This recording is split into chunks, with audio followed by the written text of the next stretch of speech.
Welcome to 615 Unplugged, where we explore the people, businesses, and stories that make Middle Tennessee what it is today and what it will be tomorrow. On today's episode, I'm thrilled to have Dusty Jenkins with us, a passionate community builder and entrepreneur. Today, we dive into his journey from Colorado to Tennessee, launching new ventures, building community, and discuss the power of faith, family, and saying yes to life's unexpected turns. So sit back, relax, and enjoy this conversation with Dusty Jenkins.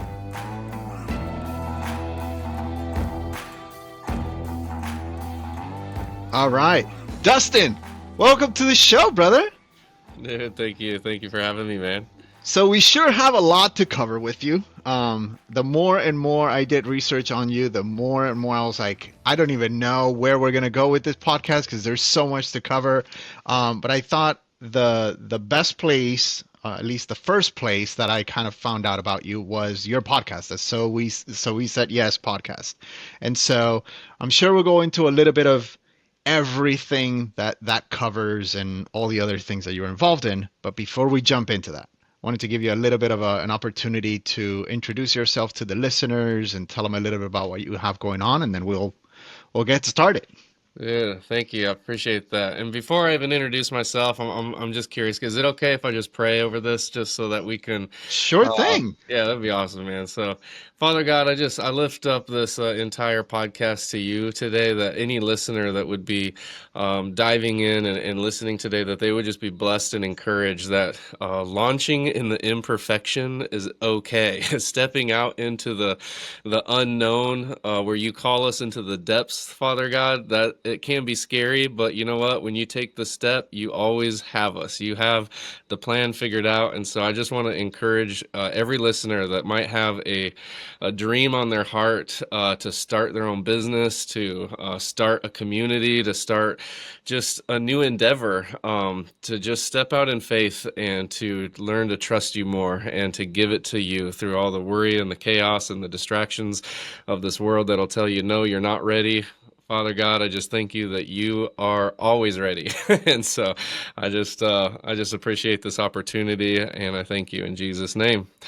So, Amen. Corrado, yeah, man, I'm Dusty Jenkins, and yeah, I mean, to introduce myself, I'm just a father of three wonderful kids. I have a beautiful wife of 17 years now. I met her on the last day of high school back in a little cow town in Gillette, Wyoming. I guess not. It's kind of a cow town, more of coal country, I guess. But super thankful for her. I mean, I've made plenty of mistakes as a husband, as a dad, and so to have her grace and her Officially part of the Married Up Club, right? yeah, Yeah, for I love sure. it. Same here. Same here.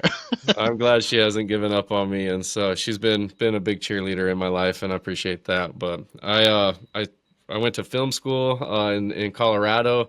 I graduated in 2010 at the Art Institute of Colorado, and started a video production company right after that, realizing that I wasn't really going to be able to pay those tuition fees with the jobs I was finding, right out of college. So I thought, you know what, I might have a better shot at paying these back if I work for myself. So did the wedding industry for like the first 3 to 5 years, and that has a whole nother story in it. But worked my way up into the event world, where I was helping business coaches and retreats, capturing all the fun stuff that happens at these C-suite executive style retreats. And then COVID came and shut that all down. And that led me into a full-time position as the director of marketing for a custom home automation company out in Colorado.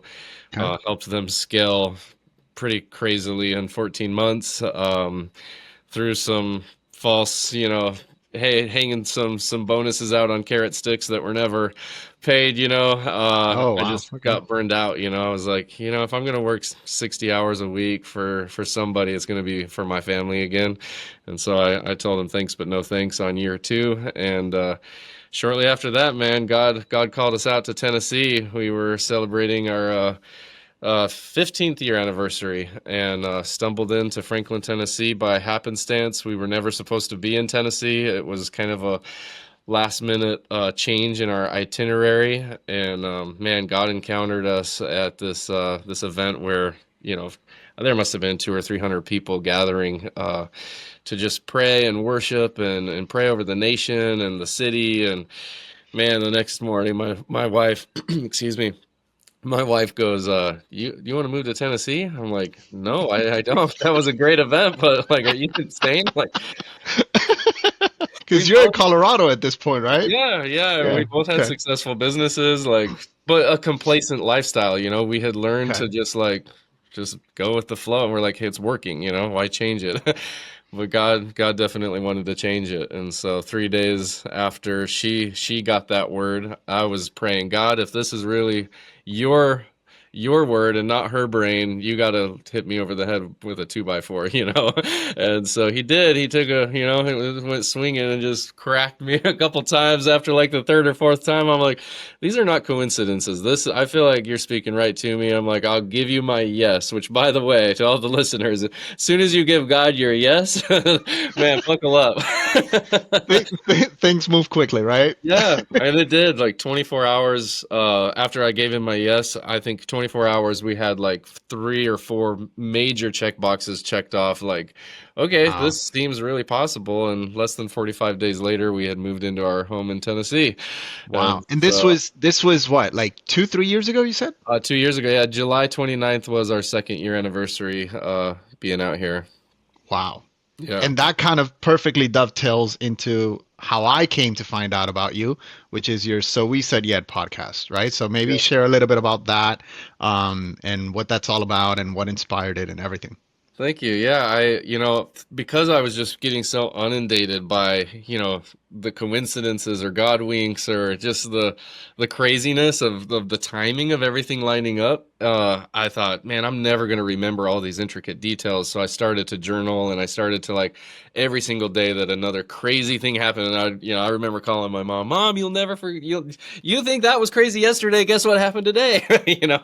And so I just start writing all these down. And as I'm kind of journaling and I have this idea to produce a book, God kept just telling me like, no, this is great that it's your story, but I really want it to be about everybody else's story. Like all the people that you encounter that you're connecting because you said yes.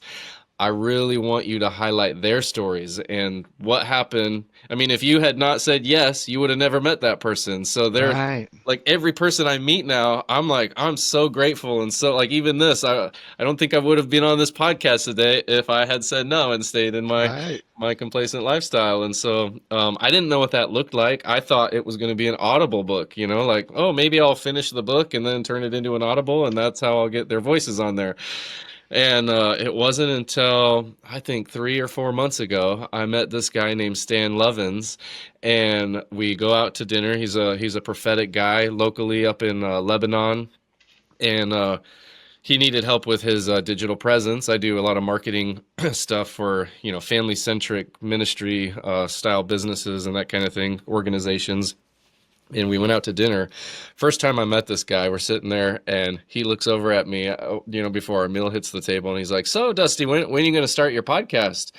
And I never met this guy. I'm like, "Podcast?" I was just, I kind of like chuckled, like, "Oh yeah, because I'm talking about doing content for him. I'm like, oh yeah, well we could start a podcast if that's what you want to do." He's like, "No, it's not my podcast. I want to know about your podcast." And I'm like, "I don't have a podcast." He's like, "Yeah, but you're going to. God's telling me right now that you're going to have a podcast." And I'm like, "What? This is crazy."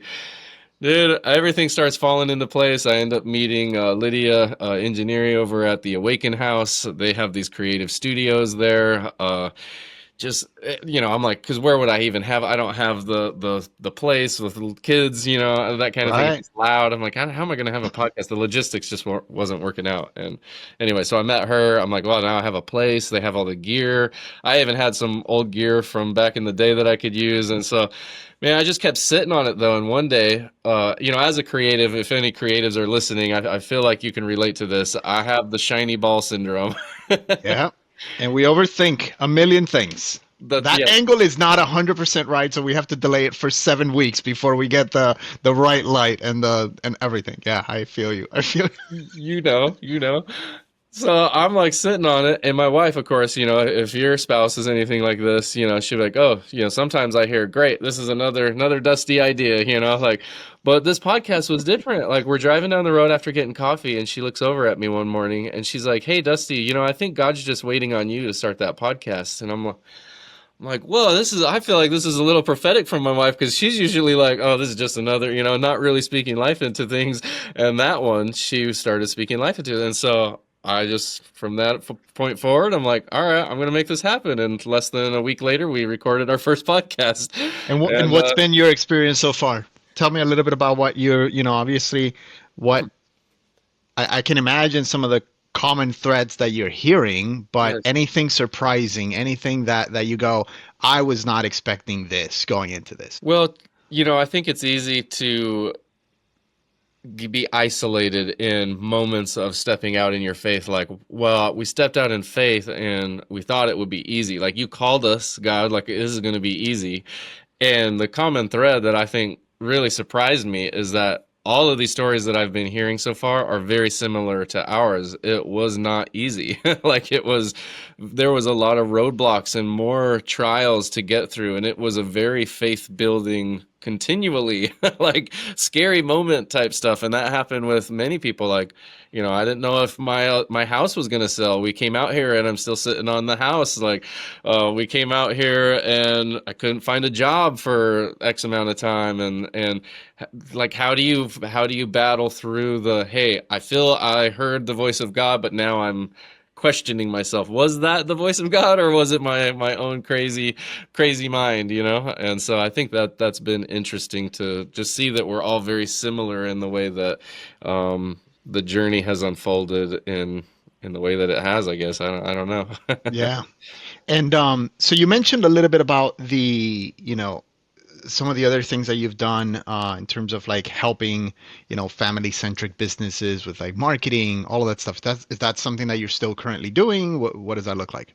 Yeah, so that's part of why things started to fall apart, I guess, is because rewind back to, around the time and a year before, maybe 2 years before we moved out here, in that COVID era, I was really battling with some addictions, alcohol and lust-based addictions were just not uh I was struggling, and my wife finally came, she dropped the hammer one day and was like, look, man, it's either our family or those things, and so I decided to go. It was our pastor's wife. It was called Heart Sync Ministries. And I was like, look, I don't know this has been a lifelong addiction. I don't know how do I get rid of this? Like I need to do anything I can to get rid of it, And she's like, well, our ministry really just focuses on a Holy Spirit led prayer. It was kind of like a counseling session, but it was all just prayer and Holy Spirit led. Maybe people are familiar with like a sozo or something like that. But I'm like, yeah, sign me up. I'm like, I'm ready to like just take the first step into whatever. I didn't know, and I went. And during that time, God gave me just an incredible vision of what I call the oarless captains, and I started as an oarless captain in the vision. And so, there I am in this boat. She asked me, she's like, as we start, we're just going to start to pray, and I want you to envision yourself in a safe place and let me know when you're in that safe place. And so I'm in this boat in just a beautiful mountain lake, looking all around. And I tell her, I'm like, I feel like I'm in a safe place, but I feel panicked. She's like, why do you feel panicked? I'm like, well, I'm in a boat and I don't have an oar. I just feel like I'm splashing in the water trying to get the boat to go.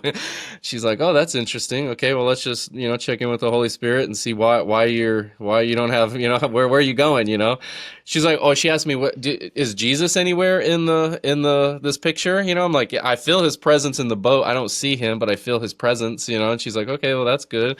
So we, as this vision kind of unfolds, we somehow the boat gets to the edge of, where the river enters into the lake, and now there's like, I just feel like we're kind of spinning, And I'm like, I feel like we're trying to get up river, but we're not able to like get into the, no momentum. I don't have an oar. And Yeah. she's like, all right, well, let's check in. She's like, prompted me, and I'm like, all right, God, is there anything you want to show me? And when I asked him, if there's anything you want to show me upstream, we basically transcended out of the canoe onto the edge of a cliff where now, it was almost like the Simba moment in The Lion King, like I'm in this beautiful, beautiful cliff face where now I see more lakes upstream with the golden heavenly light coming, and I'm just like, oh, it's so much more beautiful upstream.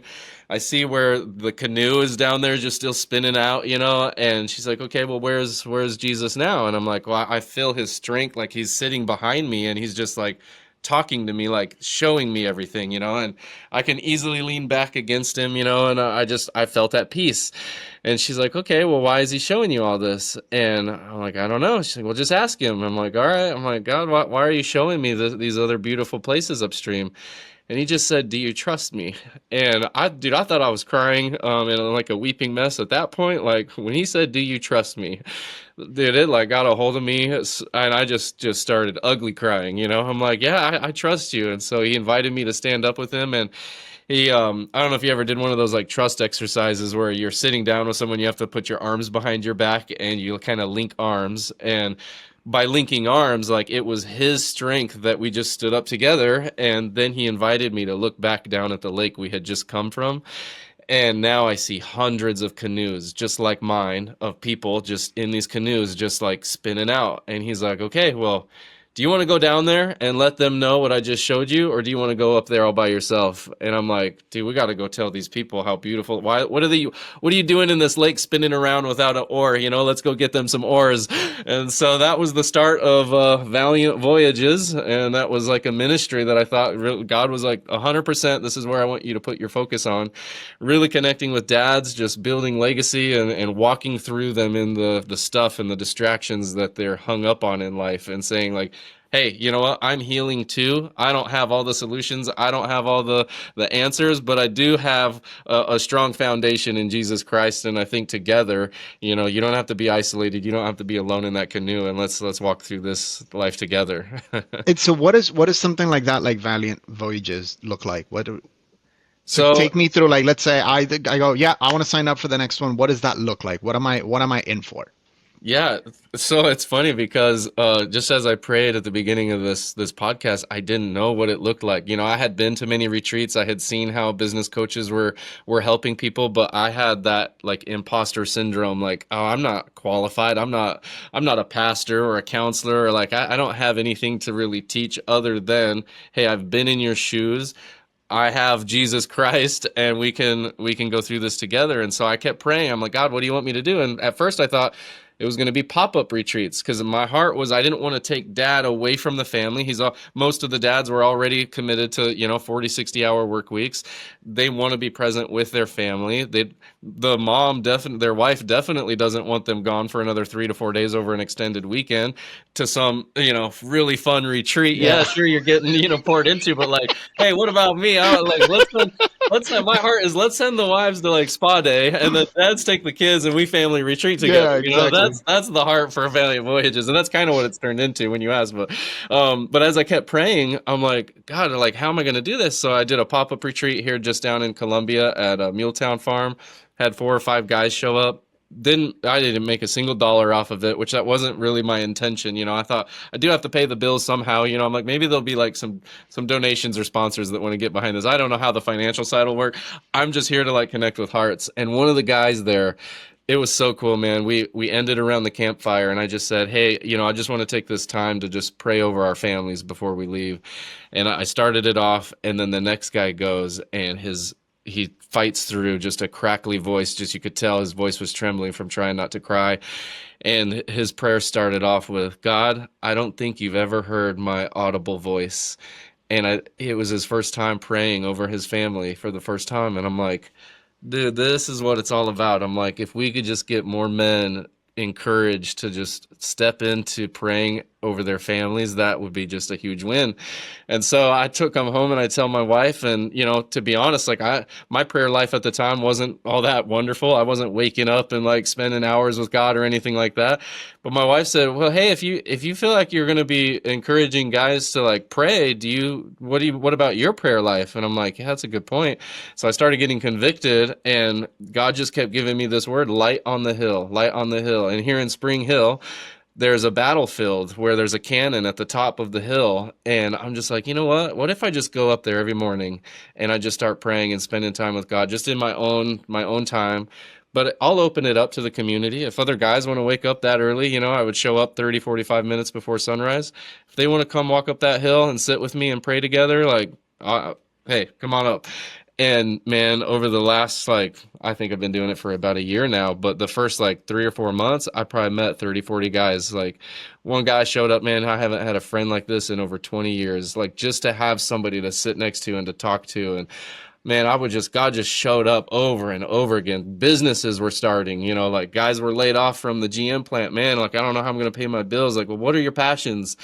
Start pouring into, okay, well, I had this dream to start up a trash service company, and I can do it better than the people that are servicing my apartment complex. I'm like, well, let's launch it, man. So I would just donate my time and just help these guys get on their feet and, just breathe life into them, and it's been really cool to see how God's really kind of used what I thought could have been this massive like retreat model into just no, focus on your local community and touch the hearts of the local dads. It kind of brings up a phrase that I've always used, is it's like happy failures, which is like those things that you thought were going to go in a certain direction, just like crashed and burned, did not work out. But then like later you realize, had that not failed, had this thing not happened the way that I thought and failed, it wouldn't have set me up for this other thing that I could have not imagined, or something that it was bringing more value to you or to the community or something like that.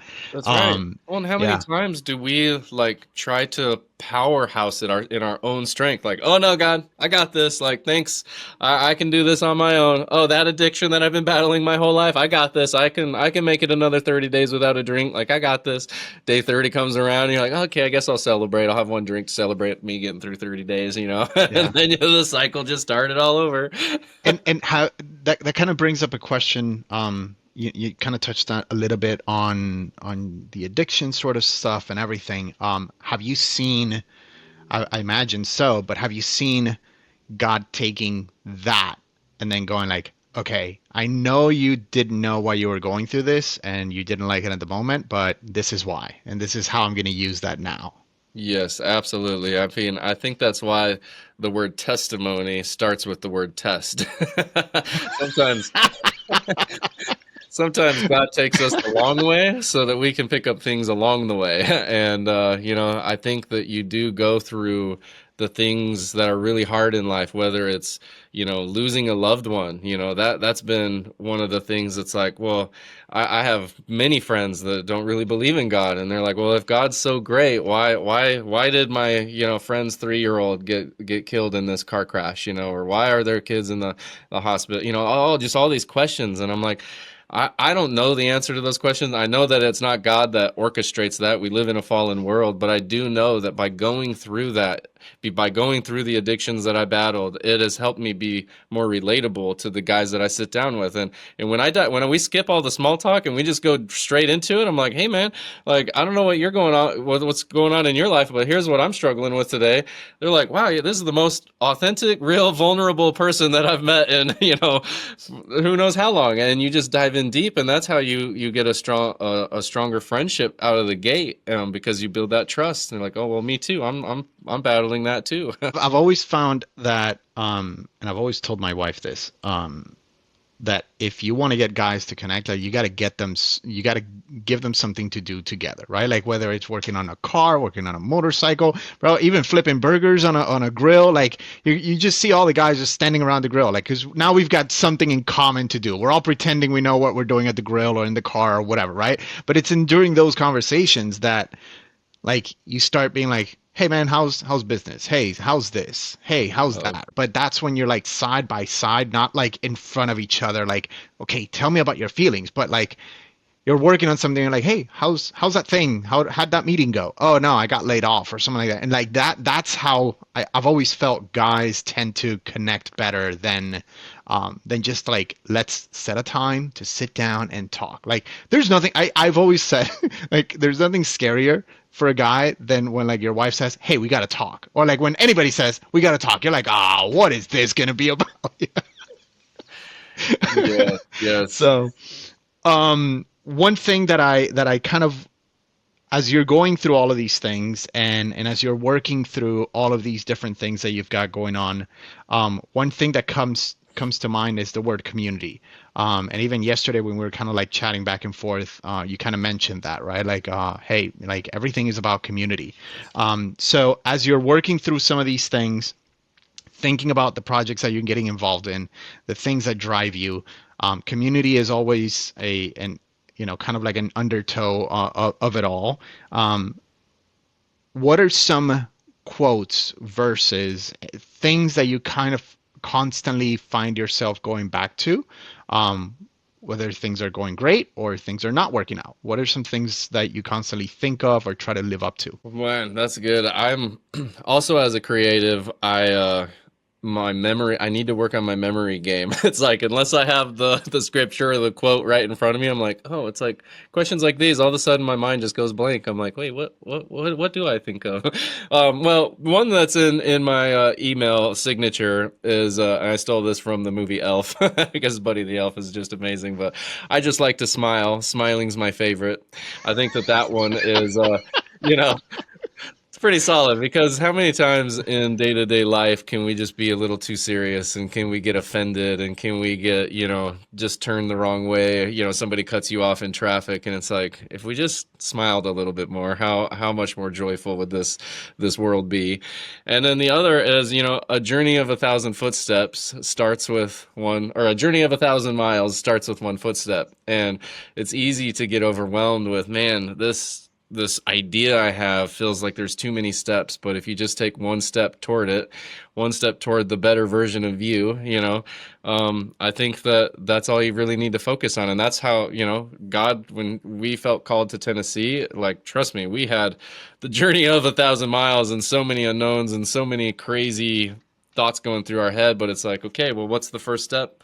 Let's just, God was showing us like, no, it was foggy out here. You couldn't see nothing out in the distance, but the one stone he wanted you to step on as you were getting ready to cross that river. And he's like, okay, this is the stone you need to step on and hold my hand. We're going to do this together. So I think Yeah. those two have definitely been pretty prominent in my life. And so now being here for 2, 3 years, what are some of the ways that you would say, um, what makes Middle Tennessee unique? My goodness, there's too many to list. It's funny, I always see in these Facebook groups like, this is so boring. It's such a boring place. And I'm like, are you kidding? It take me like 5 seconds to write like 20 different things that they could go do in an afternoon. Like, oh, maybe this isn't so boring. Man, the outdoors, we are such an outdoor family. So that is the number one thing that I think I read somewhere that there's over 700 waterfalls here in Tennessee. And we've only encountered maybe 16 of them so far. I actually started creating a guide for these family friendly waterfalls that you can go to with little kiddos and spend the day swimming in these swimming holes. And I think that was a huge draw when we first came into Tennessee. Was just, it felt like we were in Hawaii and without the price tag of going to Hawaii. So that's been really nice. Obviously, just the God-centered, God-fearing, family-focused lifestyle here has been unmatched. That was nowhere to be seen in Colorado. It felt like you had to hide your faith and kind of dance around it when meeting new people, like drop cues to see how they would pick up, to gauge people in their faith. And here it's just like, I feel like you can scream it from the mountaintop, whether it's the Bible Belt or whatever they call it. Yeah, I think that those two things alone, big draws for us. And with the amount of people coming into the area, right, ourselves included, right? Like you came here 2 years ago. I came literally just a couple months ago. Um, I it's obvious, like you like going back to your podcast and everything. Like the amount of people moving here is just crazy, right? And so yeah, also if you're scrolling through some of the Facebook groups, you can also hear the other side of like, okay, can we get people to slow down, right? Which kind of brings up something um, that I'm curious to hear your thoughts on. How do you see things evolving as more and more people move here? Um, and how do we make sure that we don't lose that thing that makes this place special, right? Yeah, absolutely. I mean, you can't forget or leave behind the foundations and the roots that were here, and one way that I found to kind of give back to that issue, I guess, is a lot of locals that I hear, in those comments and see in those comments feel like they're being priced out of their home. Like this is our home. You guys are coming in and driving the price up because of the influx. Like what about us? What are we going to do when our kids want to go buy a house and it's three times the price that it was, 5 years ago or whatever? And so I even thought, man, how can I can't solve the housing solution. I can't solve the economy, the inflation solution, but I can help with my time and my energy, and I can come alongside people that want to say yes to anything, yes to how do I do what you do for a living, And so I started a content marketing club for local high schoolers if they wanted to like come in to my world, and instead it's not a classroom setting. You're not sitting there learning like this is how you do content marketing. It's no, you're going to shadow me. We're going to go together. You're going to sit there in a business meeting while I try and win a new client and see how the conversation goes to build rapport and relationship. You're going to see how I build out a proposal. You're going to see how we go and shoot content for a taco truck to help them with their first sellout, like, and from day one, like that's what they did. She's right there, and I'm like shooting content with my phone, and I hand it to her. I'm like, well, now that you saw me the first like 20 minutes of class, I'm like, you saw how I shot that? Like, why don't you try and shoot something now? And she's like, wait, what? No, I don't. I'm like, no, just try. Like, you're going to learn by just getting your hands on Trial by it. So, fire, baby. yeah, Trial by fire. yeah. And so she's loving it. We had a couple students and so I think that little things like that, you mentioned community. We didn't really have any friends or family at all when we didn't know anybody when we moved here, and so I thought, man, I remember playing kickball as a kid. I wonder how many kids would like to play kickball, and we homeschool our family. So I put a thing out on Facebook. I'm like, is there any homeschool families that their kids would like to play kickball? Dude, 30 kids showed up to this first game that I hosted, and that turned into like a weekly thing. Like I was just having homeschool kids come, ages I think 4 to like 12 roughly. And I never coached anything in my life. Like it was super scary. I didn't know. I'm like, I'm not going to be in charge of all these kids. Like when I saw 30 kids, I did not expect that many. I'm like, oh boy, can we all just pray for a minute? Because for myself, like, oh God, how are you gonna help me through this? So I think, just trying to give back to the community. We volunteered for they have a Keep Spring Hill Clean organization that you can go out and pick up trash. And it's like, you know what, as more people come in, yeah, it's gonna there could be more pollution. And like, how can we help keep the city clean? How can we help keep it what it was before we arrived? And that even led to more relationships and more people and community. It's like you don't have that sitting on your couch at home, stuck in your depression and anxiety, thinking, man, life's not working out. It's getting out there and sharing your anxiety and depression with others that have anxiety and depression of the same. It's like, I Yeah. had anxiety about meeting friends. I bet you do too. You want to go have a coffee together or a drink or whatever, go sit in the creek. Yeah. Yeah, it's funny because the normal thing, right? And most people are always like in every interaction, in every single thing, it's like, what can they get out of it, right? And it's like if you just simply switch it and just go, how can I give something to this person? How can I be of service to, this, even the community, right? Like instead of what's the community going to do for me? Like how can I kind of get plugged in and help out? That I feel like if everybody does that, then and along with what you said earlier of that level of respect of making sure that you're not changing what makes the place great, then I think that's how we can kind of maintain, what makes this place unique, right? Yeah. So, um, what's next for Dusty? Man, that is What are a you working on that you're thinking in the next, few months? Anything that's exciting going on? that is such a loaded question because I just feel like things can change in an instant. So I try not. I'm not a 1 year, 5 year. I'm not a planner. I'm such a spontaneous. Just man, tomorrow things could shift so drastically. So I really just I try my best to live in today. And Okay. there's fires that pop up. So I guess I'm a firefighter today. metaphorically speaking. But no, man, I have some dreams, and I've been wanting to really just build um some products and some ways to really give back, like that guide I was telling you about. I started the Go Explore With Us community. It's an online community where families can come in, and I have all these places organized by town, and the latitude and longitude are dropped in, so you can find hidden gems and waterfalls and just go out there and have a good time with your family. And so really, if my true dream came to life, because I've hosted a few of these family retreats now, I would be doing that bi-weekly. I would have a family retreat, every other week. These pop up one night deals. You come out with your family. You get to stay in a glamping tent. All you have to bring is your bedding and some food. Everything else is taken care of. I'm your guide to the waterfall, and we have the most impactful conversations. I would love to just do that more and more, and help other people build their communities. Tap into their passions. And I love kind of the coaching and consulting world, where just coming alongside people like yourself, Corrado, and just say, what are you passionate about, and really start to pull out those threads, and help people discover what's possible, because some people just don't know what's possible. And then somebody like myself, or, oh no, I can connect you, I'm a great connector, I know a person that can Right. bring that to life for you. So I think that's really just continued. We're homeschooling. My son is entering kindergarten this year in a homeschool.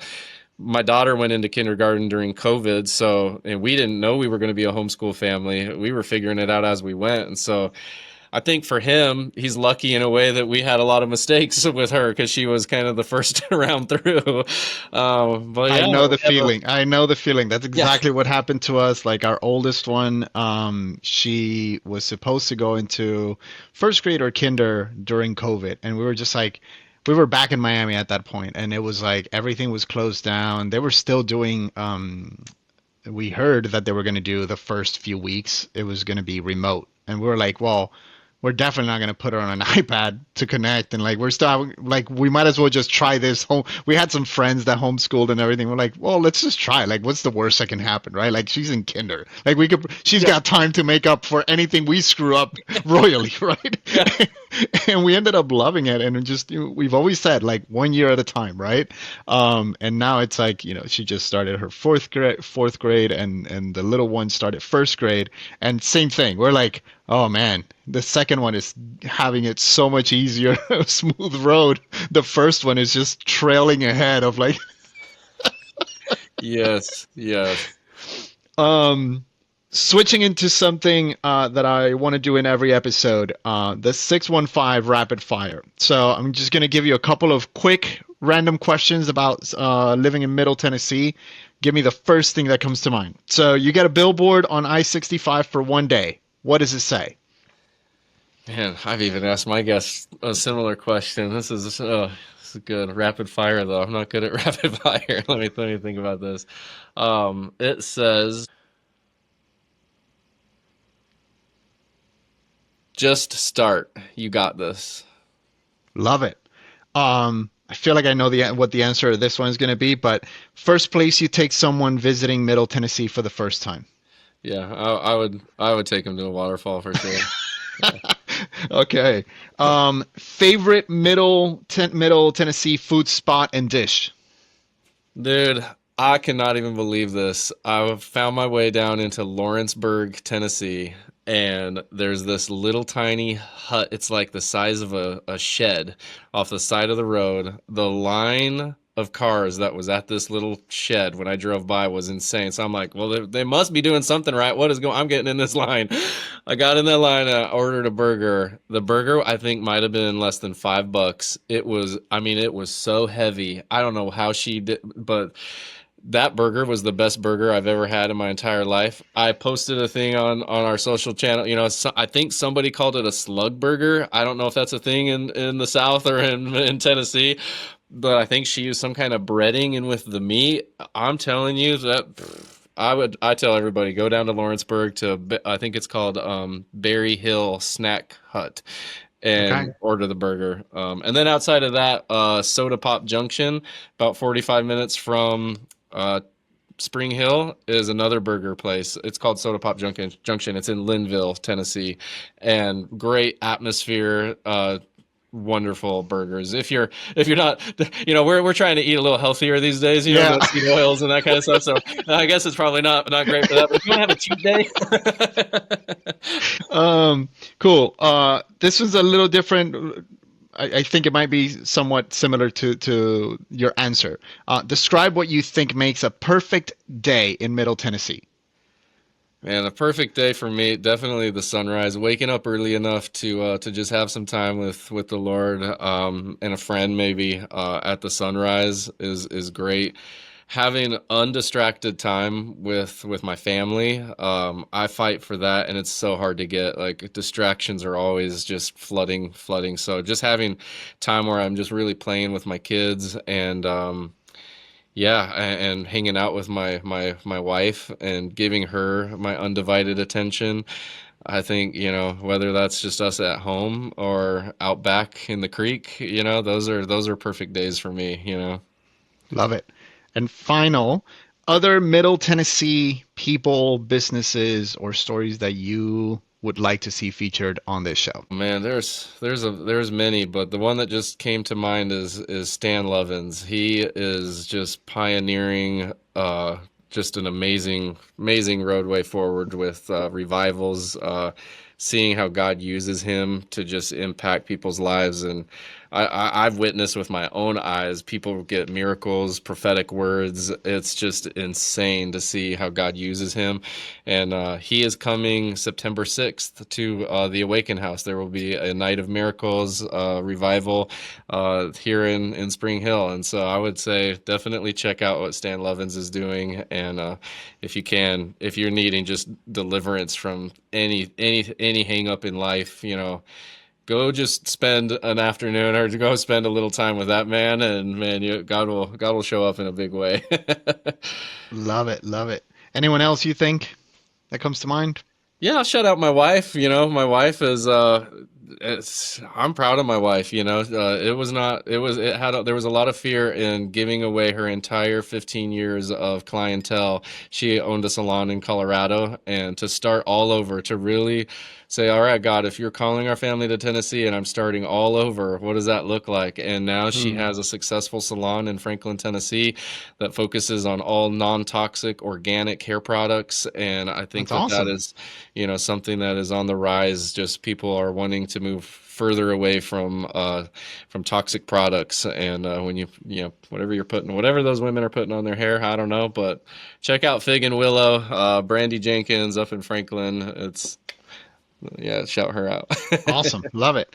So in a second, I'm gonna, let you sign off and tell people how to connect with you and how to find out more about all the stuff you've got going on. But before we do that, any parting thoughts, anything that we didn't touch on that you wanna kind of make sure that we go over, any parting thoughts that you want to leave with the listeners, anything?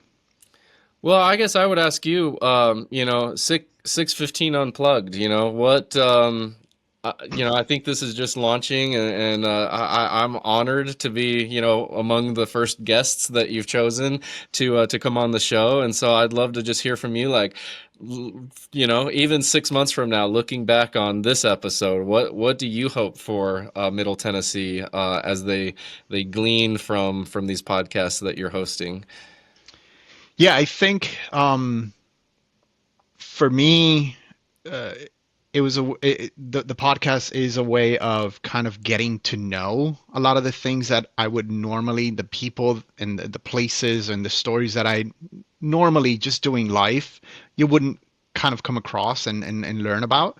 I think there's a lot of history in this area, right? And I think that as I meet people and I hear their stories or hear stories of like other businesses and everything, I think kind of putting those things in the forefront and figuring out who are the people who have shaped kind of what this place has become, but also kind of tying in all the people that are shaping what it will be is I think my way of saying, hey, I want to help it, even if it's in a small way, to highlight what's good about this place and where we should be going and the things that make this place unique, right? And so similar to you, it's about community. This thought around community and community building is one of the things that drove my wife and I to move to Middle Tennessee. And it's not an easy thing, right? It's easy for people to live very isolated lives these days. And so even in a small way, right? Even if I can find that one person that's isolated, but that they happen to tune in to, to the podcast and they go check out that little burger joint that you just mentioned, like they just got out. They just maybe met somebody on the line. They just got, they kind of feel a little bit more plugged in to their community. Right? Even if they didn't talk to somebody, they just feel like more part of it, right? Same thing for me, right? I'm going to feel infinitely much more part of the fabric of Middle Tennessee 6 months from now than I do today, right? And so that's my hope for the listeners as well. Dude, I love that, man. And as you were sharing that with the community, it did jog my memory. When you asked what's something that you're excited about moving forward, and this ties into community. Forest schools and nature schools is what we've plugged my son into for his enrichment Okay. and for homeschool enrichment. And I'm going to be a part of this one this season. It's right between Spring Hill and Columbia. It's called Spirit Ranch, and on Tuesday and Thursdays, it's for kids ages 3 to 10. And on Monday and Wednesdays, it's for kids aged 10 to 17. And on Monday, Wednesdays, he has like 30 years of teaching experience. So he's offering like tutoring time. So like if your growing child is needing, caught up on a subject, they'll be able to get tutoring. They also get hands-on experience with like carpentry, plumbing, farm-based, just like the day in the life of a farmer type of learning. They've got all kinds of fun stuff there. And then for the little kiddos, I might sign up myself, man. dude, Do they have like a 40 and over kind of class? dude, yeah, I know, right? Dude, I'm telling you, man, I have a blast with these kids. I'm like, yeah, it's so much fun, playing in the mud kitchen, running the zip line, like whatever. So, and then Fridays are family fun days. So it is designed for the family to come together. So the parents Okay. get to stay and play with the kiddos, and you can, do an hour, 2 hours, whatever, but they have hammocks. You can sit and read in a hammock while the kiddos are out on the mud kitchen, whatever you just kind of make it what you want on Fridays, I think. So, Oh, check that I'm out. definitely gonna check that out because Yeah. that sounds right up our alley, man. Just Dusty, best way for people to find out more about you, connect with you, anything, stay up to date with what you got going on. Yeah, if you reach out to me, my email is probably best. It's Dusty Dusty at goexplorewith.us, not .com, .us. And then my handle on Instagram is go explore with us, just underscores between each word. And yeah, I think for the Valiant Voyages side of things, if you've got a man in your life that you feel could be benefiting or just needs a friend, you can also reach me on that email. But valiantvoyages.dad is the domain for that site. And yeah, I got content floating around almost everywhere on all platforms, but Instagram's where I'm most active. Love it. I'll definitely make sure to link out to all of that in the show notes, the podcast, the whole thing, and everything. So, Dusty, thank you so much, brother. Corrado, I appreciate it, man. Thanks for your time this morning. This was great, man. Thank you. Yeah. Hey there. Thank you for tuning in today. If you enjoyed this episode, don't forget to like, subscribe, and share with someone you think would find it interesting. Until next time, thank you for tuning in.